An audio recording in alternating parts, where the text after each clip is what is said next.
અને શું કામ ગિલ્ટ ફીલ કરીને પોતાની જાતને ટોર્ચર કરી રહ્યા છો? તમે પૂજામાં નતા બેસવાના એ વાત મેં સ્વીકારી લીધી ને, તો પછી તમે મમ્મીજીને ના કેમ ના પાડી? તને શું લાગે છે મેં ના નહીં પાડી હોય?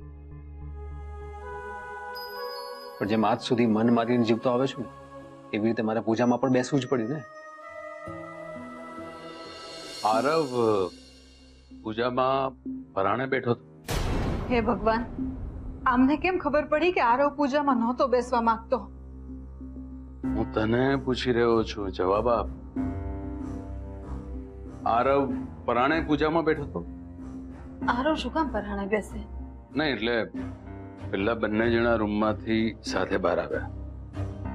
અધવચ્ચે આવીને આરવ તબિયત ખરાબ છે કહીને ફરી પાછો રૂમમાં જતો.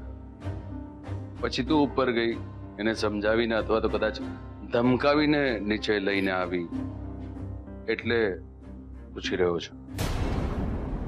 આમનાથી કોઈ વાત છુપાવવી અઘરી નહીં, અશક્ય છે. એ તો અમારા મા દીકરા વચ્ચેની વાત છે. એમાં થયું એવું કે આરવને આજે ઓફિસે જવું હતું. મારી ઈચ્છા હતી કે પૂજા કરીને ઓફિસે જાય, એટલે. ખરેખર આ જ વાત હતી કે વાત કઈ જુદી છે ને તું મને કહી રહી છે જુદું? હું તને એક્ઝેક્ટલી નથી કહી શકતો કે મારા માઇન્ડમાં શું ચાલી રહ્યું છે, પણ મને એટલી તો ખબર પડે છે કે હું આ ડબલ સ્ટાન્ડર્ડ વાળી લાઈફ જીવીને ત્રાસી ગયો છું. હું તમારી વાત સમજુ છું અને એટલા માટે જ મેં તમને કોઈ વાતનો ફોર્સ કર્યો. તું તો મને સમજે છે, પણ હું માને અને બાકી બધાને નથી સમજાવી શકતો. એનું શું?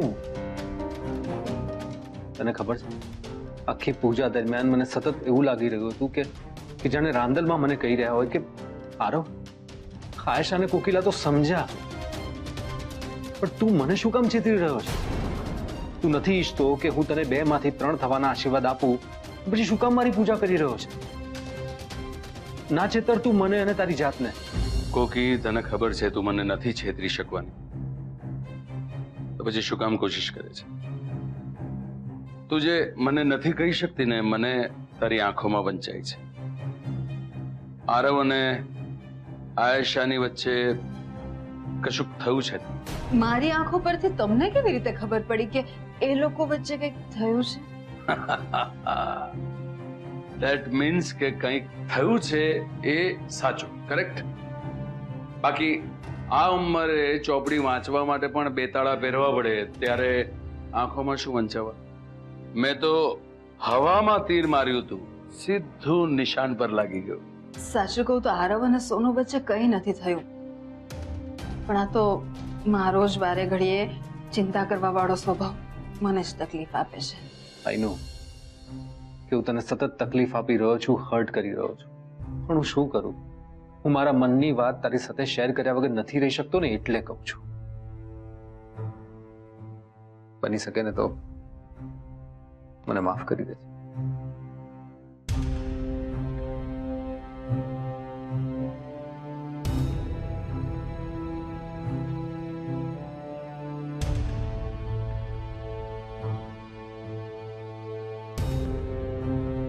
આરવ, તમે મને હર્ટ નથી કરી.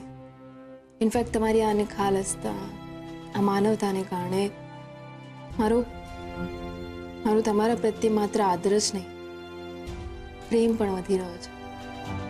અને એટલે તમારો પ્રેમ પામવાની હું સતત કોશિશ કરીશ.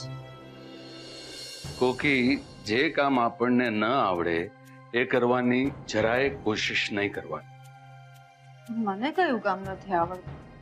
મનની વાત અને મગજ પરનું ટેન્શન તારા ચહેરા પર ન આવવા દેવાનું તને નથી આવડતું. બોલ ને, શું વાત છે?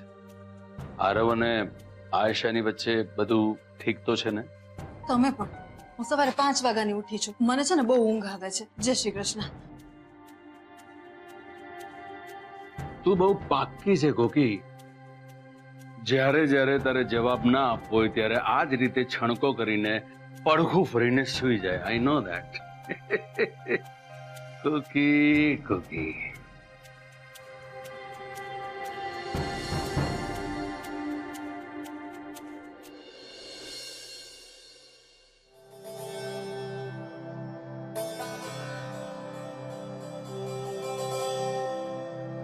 સોનુ બેટા, તને ખબર છે આ દીવો આપણને શું શીખવાડે છે? શું મમ્મીજી? આ દીવો પોતાના મોઢે નથી બોલતો કે કેટલી વેદના વેઠે છે, પણ એના આ રીતે પ્રજ્વલિત થવાથી એની વેદનાનો પરિચય આપણને જરૂર મળી રહે છે. મને તારી વેદના સમજાય છે બેટા, પણ તું હિંમત ના હારતી, કારણ કે આ ઘરની પુત્રવધુ હોવાને નાતે આ ઘરને ઉજાડવાની જવાબદારી તારી છે.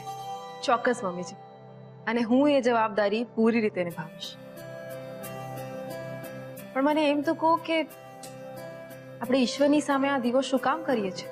બેટા, આપણે દીવાના રૂપમાં આપણી ઈચ્છાઓ, આપણા અરમાનો, આપણી આશાઓ આમ ભગવાનના ચરણે ધરી દઈએ છીએ અને આપણે ભગવાન પાસે આહવાન કરીએ છીએ કે જેમાં ઘી થકી આ દીવો પ્રજ્વલિત છે ને, એમ આપણને પણ એમની શ્રદ્ધા, એમની શક્તિ સ્વરૂપનું જોમ મળતું રહે અને આપણે પણ આપણી ઈચ્છાઓ, આપણી આશાઓ, આપણા અરમાન પૂરા કરી શકીએ. ઇન શોર્ટ, તમે મને એમ સમજાવવા માંગો છો કે ગઈકાલે આરવે કરેલા વર્તનને કારણે હું દુઃખી ના થઉં અને કોઈ પણ મોટો નિર્ણય ન લઉં. કમાલની સમજુ છે તું. મમ્મીજી, હું બધું જ સમજુ છું, પણ આપણે આરવને પણ સમજવાની જરૂર છે. એ સતત મૂંઝવણમાં રહે છે. એમને એમ લાગે છે કે એ પોતે ગુનેગાર છે અને મારાથી એમની આ હાલત નથી જોવાતી. હું પણ બધું સમજુ છું બેટા, પણ અત્યારે તો જેમાં દીવાને ખબર છે કે આ ઘી પૂરું થયે એ પણ રામ થઈ જ જવાનો છે, તેમ છતાં એ પ્રકાશ આપીએ જ જાય છે. એ રીતે ભવિષ્યના ગર્ભમાં શું છુપાયેલું છે એ પણ આપણને ક્યાં ખબર છે બેટા. પણ જ્યાં સુધી તમારા સંબંધમાં સમજણ રૂપી ઘી હાજર છે ને બેટા, ત્યાં સુધી હિંમત ના હારતી. અમારો તને હુકમ નહીં બેટા, વિનંતી છે. મમ્મીજી, તમારે વિનંતી ન કરવાની હોય, તમારે હુકમ જ કરવાનો હોય.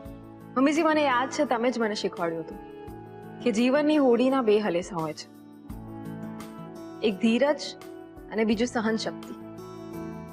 અને એટલા માટે જ આટલું જલ્દી હાર માની અને હલેસા મારવાનું બંધ નહીં કરું. અમારા લગ્ન જીવનની નાવને આમ અટકવા નહીં દઉં. મને તારા પર પૂરો ભરોસો છે, પણ શું? પણ વચન માંગવાની લાલચ નથી રોકી શકતી.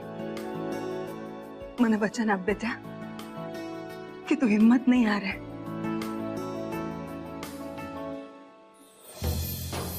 મમ્મીજી, હું વચન આપું છું કે હું હિંમત નહીં હારું.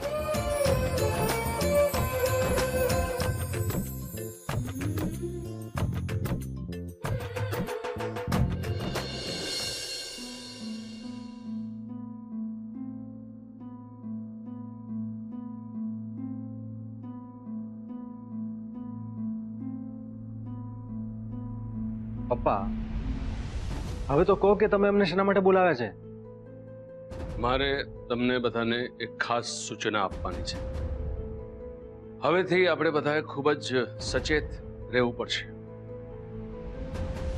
પણ કઈ બાબતમાં?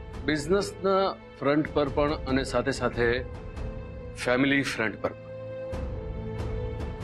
સૌથી પહેલા આરવ, તું ઓફિસે પહોંચ અને આપણી જેટલી પણ બિઝનેસ ડીલ્સ છે, જેટલા પણ આપણા કોન્ટ્રાક્ટ્સ છે, જેટલી પણ કંપની સાથે આપણે સંપર્કમાં છીએ,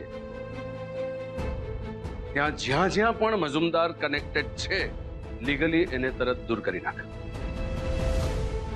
પણ એના માટે આપણે એને પર્સનલી મળવાની જરૂર નથી. આરવ, આપણા લોયર્સને મળી લો, એમની સલાહ મુજબ એક પ્રેસ નોટ, એક પબ્લિક નોટિસ પેપર્સમાં આપણે છપાવી કે આ માણસ કે આ માણસની કંપનીની સાથે અમને કે અમારી કંપનીને કશું જ લાગતું વળગતું નથી. એટલે આપણું નામ વાપરીને કોઈક બીજાની સાથે બિઝનેસ ડીલ કરે અથવા આપણી શાખ જોઈને બીજી કોઈ કંપની એમની સાથે બિઝનેસ ડીલ્સ કરે અને એમાં જો કોઈ નુકસાન થાય તો એના માટે આપણે જવાબદાર નથી. પણ પપ્પા, એ કોઈ વળતો જવાબ આપશે તો? જ્યાં સુધી હું એને જાણું છું આરવ, ત્યાં સુધી એ કોઈ પણ વળતું પગલું નહીં લે. કારણ કે ભલે દુનિયા ના જાણતી હોય, પણ એ પોતે તો જાણે જ છે કે એ ગુનેગાર છે. એટલે એ એવું કંઈ જ નહીં કરે જેના કારણસર એ પોતે મુસીબતમાં પડે. પણ પપ્પા જો એવું જ છે તો પછી આપણે આ બધું કરવાની શું જરૂર છે?